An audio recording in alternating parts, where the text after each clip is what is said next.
여호와께서 모세에게 말씀하여 이르시되 누구든지 여호와께 신실하지 못하여 범죄하되 곧 이웃이 맡긴 물건이나 전당물을 속이거나 도둑질하거나 착취하고도 사실을 부인하거나 남의 이름 물건을 줍고도 사실을 부인하여 거짓 맹세하는 등 사람이 이 모든 일 중에 하나라도 행하여 범죄하면 이는 죄를 범하였고 죄가 있는 자니 그 훔친 것이나 착취한 것이나 맡은 것이나 이름 물건을 주운 것이나 그 거짓 맹세한 모든 물건을 돌려보내되 곧 그 본래 물건에 5분의 1을 더하여 돌려보낼 것이니 그 죄가 드러나는 날에 그 임자에게 줄 것이요 그는 또 그 속건제물을 여호와께 가져갈지니 곧 내가 지정한 가치대로 양떼 중 흠없는 순양을 속건제물을 위하여 제사장에게로 끌고 갈 것이요 제사장은 여호와 앞에서 그를 위하여 속죄한즉 그는 무슨 허물이든지 사함을 받으리라. 여호와께서 모세에게 말씀하여 이르시되 아론과 그의 자손에게 명령하여 이르라.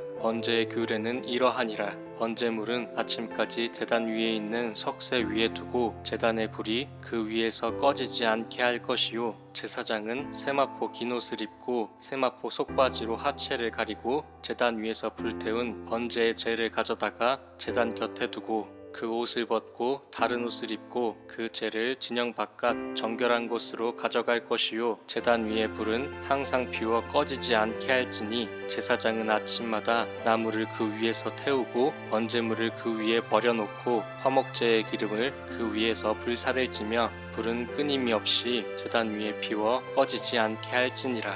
소제의 규례는 이러하니라.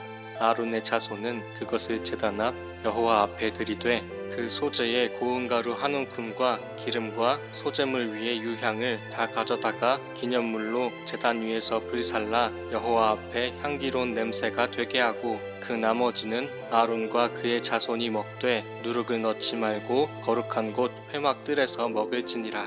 그것에 누룩을 넣어 굽지 말라. 이는 나의 화제물 중에서 내가 그들에게 주어 그들의 소득이 되게 하는 것이라. 속죄제와 속건제같이 지극히 거룩한즉 아론 자손의 남자는 모두 이를 먹을지니 이는 여호와의 화제물 중에서 대대로 그들의 영원한 소득이 됨이라.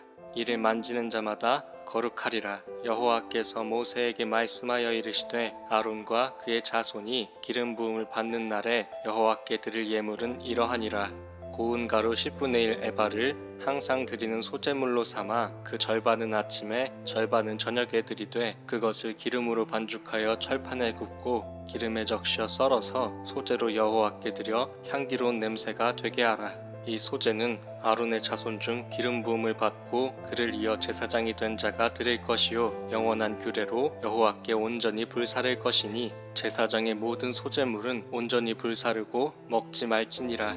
여호와께서 모세에게 말씀하여 이르시되 아론과 그의 아들들에게 말하여 이르라. 속죄제의 규례는 이러하니라. 속죄제 제물은 지극히 거룩하니 여호와 앞 번제물을 잡는 곳에서 그 속죄제 제물을 잡을 것이요 죄를 위하여 제사 드리는 제사장이 그것을 먹되 곧 회막들 거룩한 곳에서 먹을 것이며 그 고기에 접촉하는 모든 자는 거룩할 것이며 그 피가 어떤 옷에든지 묻었으면 묻은 그것을 거룩한 곳에서 빨 것이요 그 고기를 토기에 삶았으면 그 그릇을 깨뜨릴 것이요 유기에 삶았으면 그 그릇을 닦고 물에 씻을 것이며 제사장인 남자는 모두 그것을 먹을지니 그것은 지극히 거룩하니라. 그러나 피를 가지고 회막에 들어가 성소에서 속죄하게 한 속죄제 제물의 고기는 먹지 못할지니 불사를지니라.